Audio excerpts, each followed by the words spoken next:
Good afternoon, everyone. Here's your afternoon market review. Let's start with the WTI crude oil. The OPEC continues to restore supply to the market at a moderate pace, carefully avoiding depressing the prices amid the weakening post-summer demand. However, this gradual return of production is also eroding the group's spare capacity buffer. And outside of Saudi Arabia, the UAE, and Iraq, most OPEC members are now operating near their limits. That leaves the market vulnerable to the next supply shock, whether it is renewed conflict in the Middle East or the tougher sanctions on Russia or Iran. And according to research from Standard Chartered Bank, the market has significantly misjudged OPEC's spare capacity.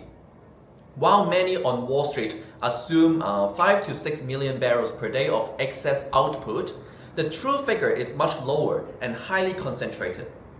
And the International Energy Agency estimates that the total capacity at just over 4 million barrels per day are mainly 2.4 million in Saudi Arabia, 850,000 in UAE, and 320,000 in Iraq. But years of production cuts have raised doubts about how quickly that the capacity can be activated. And analyst Ron Bosso estimates Saudi Arabia may have only 600,000 to 1 million barrels per day of output that can be ramped up and sustained within 90 days.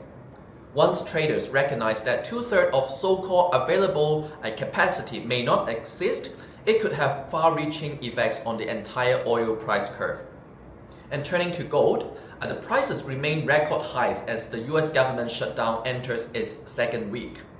The delay in key economic data has deepened uncertainty, leaving the Fed to rely on the private reports for policy signals. And markets do expect a 25 basis point rate cut this month, and that the policy uncertainty continues to boost safe haven demand. Gold ETFs are seeing rapid inflows, pushing total holdings to their highest level since September 2022, though still below the pandemic mark.